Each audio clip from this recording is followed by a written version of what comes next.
Hello, welcome to Stampin' by Hannah. Thank you for joining me today for a Make It Monday.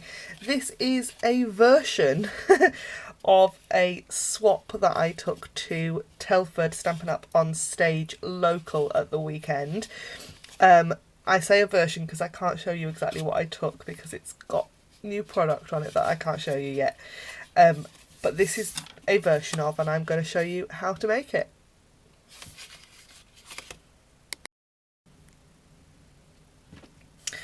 Okay, so you're going to need a piece of Designer Series paper. This is from the Neutrals Designer Series paper stack, and it's the silver.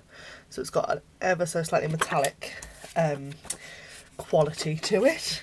And this piece of Designer Series paper measures 11.3 centimetres by 11.3. And the reason it is so exact is because of our chocolate. So you can alter that depending on what you're putting in them.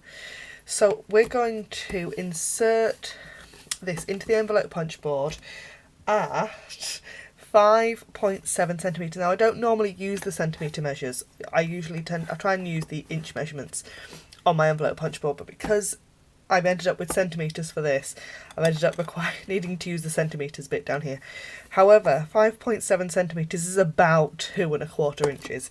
So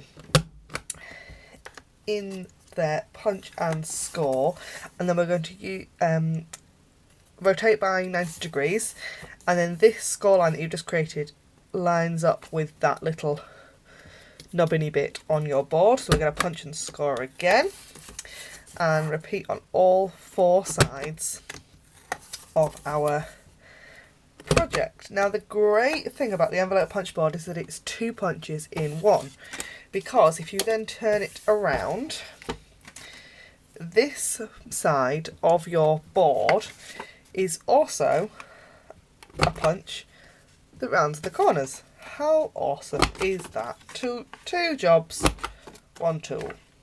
I mean, brilliant. So I'm going to move that punch board out of the way.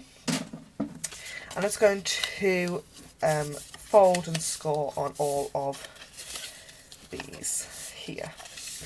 Now,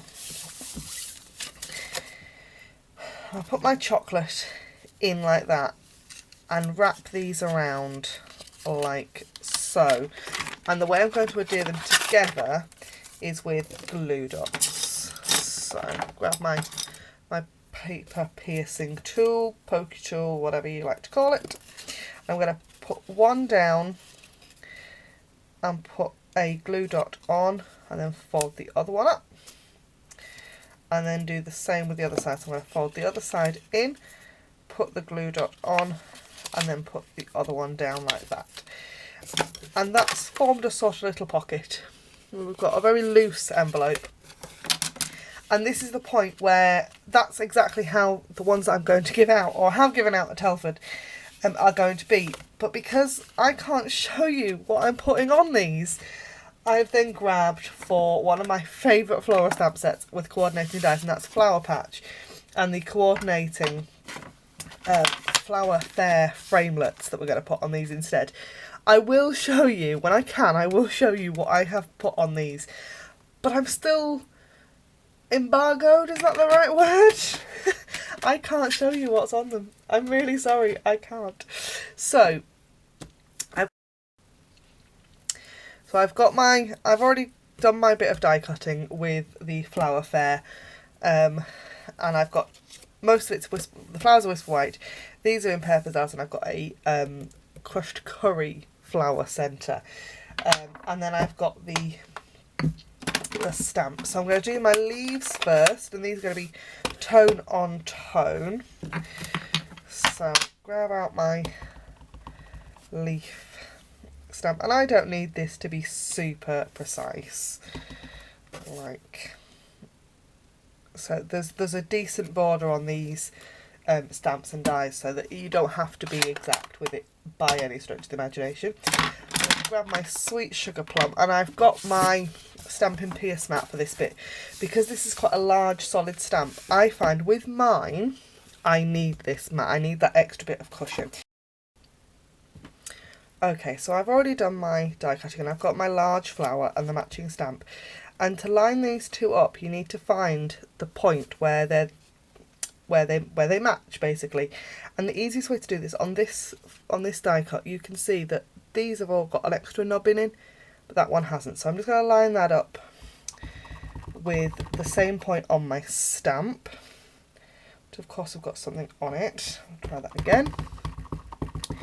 I apologise if this video seems a bit odd. My camera has played, it keeps changing the settings and then turning itself off and doing all sorts of funny, peculiar things on me today. So then I'm going to do exactly the same with these two, and I'm going to do these in Rich Razzleberry.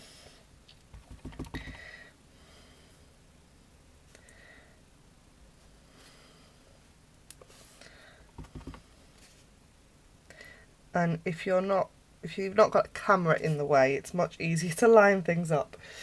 So that's that. And then I'm going to take my glue dots again, and I'm going to put a glue dot on the back of this flower, offset it with the other one, bend them up a little bit. I'll put that actually in the middle of there to bend it like that. This is totally on the fly crafting. I don't know if you can tell. I haven't made one of these yet with these flowers. So that in the middle of there. And then one more glue dot. Sorry, I'm just starting to get slightly paranoid that this camera is about to die on me. And I'll put that in the middle. Then I want 2 more glue dots on my leaves, so that's one. I'm going to just lay that flower on the top like that, and then the other one like so, and then I'll take a dimensional on the back and add that directly over where the cross of our envelope is, like that. And that is my super cute swap for Telford this year. If you went to Telford, you will have received something slightly different. It won't have a flower on it. It might have something else on it, but it won't have a flower on it. But that is my swap. Thank you ever so much for watching, and I will see you again next time. Bye for now.